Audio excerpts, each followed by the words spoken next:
Hello, world. It's George, GtownThe1. It's one of my prized possessions in the back, something that I need you to help me support. Hi. Today I'm going to show you how to price a building. So, solid I-beam buildings. We make them here in Pittsburgh, Pennsylvania. I'm going to be completely transparent with you. If you need a price, I'm your man. Not very many people. Um, who else could you get on their channel if you take delivery of a building and you got an issue? I'm fully qualified to walk you through the installation of the building. They're do-it-yourself buildings. You bolt them together. They're doing them every day. They use them as houses, warehouses, garages, equestrian centers. So we're going to go ahead and create a file here. This is the metal building software. You're not going to be able to do nothing with it because you don't have a connection to a manufacturing facility, which we do. So we're going to do 60 by 140, I think is what I did here. We're going to go with 14-foot eaves and a 212 roof pitch. A lot of people use a 112 roof pitch. I like the 212; gives it a little different look. So we got end wall base spacings. You got cold rolled end walls. They're not solid I beams. It's the most cost effective way of doing it. You could do a solid I beam end wall, um, but it's not really necessary unless you got like a hangar door or if you want to add on to it in the future. Even by doing that, I wouldn't. There's ways around it. So base spacing, this is down the length. This is the spacing between each one of your main columns, which would be um, no more than 30 feet.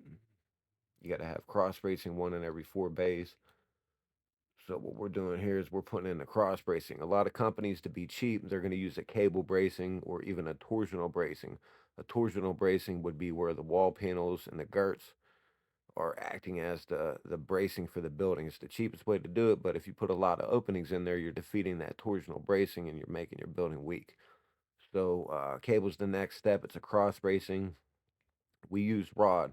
That's what we recommend. It's most up to date. It's a threaded rod with a turnbuckle. So again, you got to have one out of every four bays or one bay every 100 feet braced. Now if you wanted like openings down in each one of your bays, we could do like a portal frame or oh man, I can't think about it right now, but we'll get to that in another video. So what I'm going to do here is I'm going to add some openings. We provide we galvanize all of our material. I'm going to get into that in another video. Most companies do like a red primer. We put a permanent protectant on the steel to prevent it from rusting and corroding. It's a quality thing. You get what you pay for. So we're giving you galvanized jams, the header, the trim that goes around the perimeter of that opening just to trim it out, make it look a little nicer. Most companies would leave that exposed, that red primer channel, header, and jams. So we put a walk door in there. It's a 3x7 walk door. The walk doors, we're not cutting that opening in. It's a field located opening. So basically, we're giving you the jams, the header, the trim, and you put it wherever you want it in the field. And what I'd recommend is whatever wall you're doing it on, from left to right, do it in a 3 foot increment. So that way, all you're gonna have to do is cut one of those panels at the 7 foot mark instead of notching out. Like say you put the door opening at a 2 foot mark, you're gonna have to notch a foot of the panel out and then 2 feet out of the next panel because your panels are 3 foot wide. So what I would recommend always, this is an engineer, my man bro, he he turned me on to that. So just to make it a little easier whenever you put it in. But again, we're not cutting that out, but we're providing if it would state in the contract, we're providing the 3x7. It's a framed opening. So what I did here is I added some window openings. That's the same thing. We don't typically even do the window openings for the framed openings. We would just provide like some J trim. But in this case, just for this demonstration, I'm putting some 3x3 framed openings at a 12-foot header height, 9 foot sill height. So basically, when we frame them out, you would get a jam that would span from girt to girt, like Dirt McGirt. But I don't know if you know that Wu Tang reference. I'm gonna go ahead. Anyways, on this end, we're gonna do some bigger openings. in a double 6x7, but I accidentally put the bracing in the wrong location, so I'm fixing that right now. And I'm actually just voicing this over, so bear with me. Trying to put this together, being my first video on showing you how I live and I support my family and I support that orange monster in the back, Charizard. So right here, I'm doing a 6 foot, about 6 foot window opening, just a large window opening, just to give you some ideas. A lot of times churches will do big old windows like that. Um, if you would do like a triangular window, that's something you're gonna have to frame out. Whoever puts it up would have to frame out because we would just deal with 90-degree angles. eh, Unless we got to get an engineer involved, and then at that point it's always going to cost a little more money. So we got the 6x6. I think I put it at a 3 or 4 foot sill height. So basically, same situation as the window openings that we had on the sidewall. They're field located. So if you decide when you get the building that you want to put those windows at a different location, they're not already cut out. You can do that. And the same with this. This is just like a double walk door, like a main entrance, two 3x7 side by side. Again, that's a field located opening. So what we're going to do now is we're going to get into the building codes. What I do is I give the most recent building code, IBC 21, which is what they're dealing with right now. Just because you're building a building, you might as well. It's a safety thing. Some companies will go back. Like some counties, there's so many counties throughout the country, and some counties use IBC 06 still, IBC 12. I like to give you the most recent building code just so it's up to date because things change. Weather's getting crazier. We're doing a seismic right here, so all buildings have your building's going to be engineered for the seismic, your wind load, your snow load.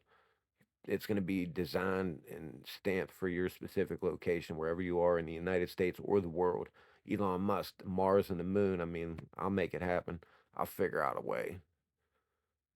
You just have to deal with some lawyers and you have to sign off on some waivers, you feel me?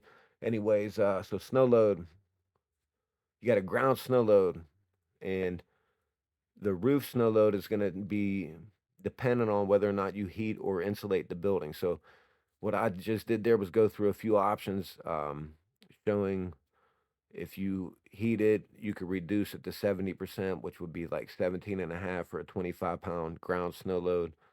And then if it's just insulated, the value is a little higher. And if it's not um, heated or insulated, then it would be a little higher. Um, I didn't get into the IBC occupancy category, so what we're doing here is just it's a standard building. It would be a two IBC occupancy category because people are going to be occupying it. If you're doing like hay storage, commodity storage, you don't have an office in the building, we can do an agricultural building. And a lot of times that'll allow you to get around building permits. If the building permit's going to be an issue, or you just don't want to go through that hassle. We do, and we can engineer it as an agricultural building. And you could just do piers underneath each one of the main columns as opposed to a perimeter wall or a full concrete slab. But again, that's a whole nother video. There's so many variables with these buildings. So right now, what we're doing is we're just waiting on the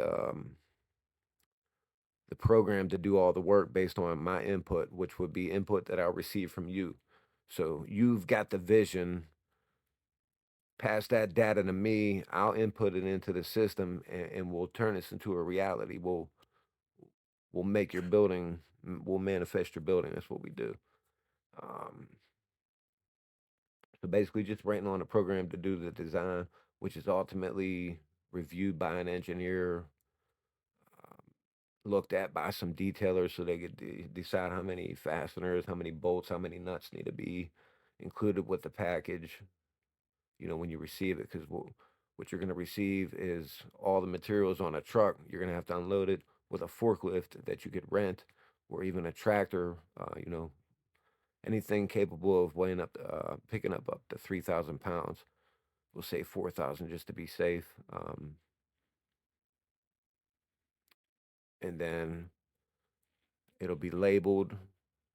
All the pieces will be labeled. You'll have a set of construction drawings that you would receive after you get your permit drawings, which is the first step of the process. Um,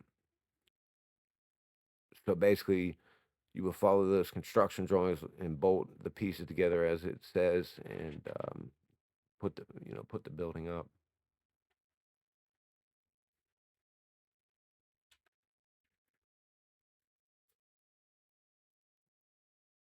It's pretty easy. I did one. It's a small one. We do have cancellations from time to time, and that's where I got my building out of. And I actually try to sell a lot of the cancellations, and it's funny because people think you're bullshitting them, but they're really missing out on a good deal. So right there, we don't have any errors. Here's basically the building data, but whoa, whoa, whoa, you can't go any further from there. It's just confidential. So there's four things that we've got involved here. We've got weight. Um, just going to round it to 40,000 pounds is pretty much the most that we're going to put on a truck. So, and we don't really do anything less than a full truck. So if it's 50,000 pounds, we're going to have to charge two trucks of freight. If you want to handle picking it up, you're completely, I mean, we could work that out, but honestly, we get some pretty solid freight rates, and it's better left to us because that's what we do every day. The second thing would be the building price. You also have the required minimum markup that we have to apply, or else the owner's not going to sign off on the deal. So at the end of the day, the owner is going to have to sign off on the contract as well, solidifying it. So if there's no money in it for the company, obviously, we're not going to proceed. So we would put the minimum amount to get that done, and then obviously I got to be worth a little bit to you. Not many. I don't think there's many people out there that are attempting this. Again, I'm if you got a problem or you need some assistance, I get a notification on my phone from YouTube or Facebook or whatever. I'd be pretty foolish not to respond to because that's just going to make me look bad, and nobody else is going to want to do business with me. So I've been doing this 16 years. So just keep that in mind. What we're doing here is we're creating the drawings. These are like preliminary drawings just to show you what you'd be getting. There's the building that we did with the window openings in there, the larger 12 by 12 door frame out for overhead door or roll up door. We don't manufacture the doors here. We don't manufacture the windows. We make the buildings. But this is basically a sample set of drawings that you would receive. First when you place a deposit on the building, which is typically like 30 to 35% of the cost, you receive three sets of permit drawings, which you would take to your county to pull your permits. So you can see on this one we did tapered I beams, and then you can see the girts, which are the Z's on the wall, and the purlins, which are in the roof. They're 8 inches. So your typical building that anybody's going to price you, they're using bypass girts on the sidewall, which is basically you're you're gonna lose 8 inches regardless, plus the inch and a quarter for the sheeting on your overall out to out dimensions. So like on the 60 by 140 that we've got here, um, I'll explain the changes that I'm making here in a moment. But you're losing 8 inches for those girts unless you're in like a high wind zone or a high snow load zone. Those girts and purlins may be 10 inches. So you got to keep that in mind when you're designing your building. And then on the inside of that, with a bypass girt where they're sitting on the outside of the frames, your main support beams are going to be inset 8 inches or 10 inches based on that girt size. So what I did here is I'm going to run an example where we also do what's called a constant beam. So instead of it being a tapered I beam where it starts small at the base and then it tapers out higher towards the haunch, which is where the rafter and the column connect, it's just straight. So a lot of it's more expensive typically. There's some instances where it may be a little more economical, but that's very rarely. I would say more often it would be applicable in like Texas. Um, But what I'm doing here is I'm running an example of a constant beam as opposed to the previous one, which was a tapered beam on the drawings that I showed you. And I also ran flush girts on the sidewall. Most buildings that you would be priced in the industry are probably going to have flush girts on the end walls. It's just the most cost effective way of doing it. Again, that's another, it's a toss up. Sometimes doing a bypass girt on the end wall is a little more cost effective, but what I'm doing here is I'm running the flush girt system where instead of those girts sitting on the outside of the column, they're going to be run in between the columns. So you're actually condensing, you're pushing the columns all the way out to the out dimensions as far out as you can, and then the girts would actually be in between them. So it's giving you more interior space to work with. And you will see that in the drawings that's populated here shortly. So again, the flush, now 100% your flush girts on the sidewall is more expensive, but in the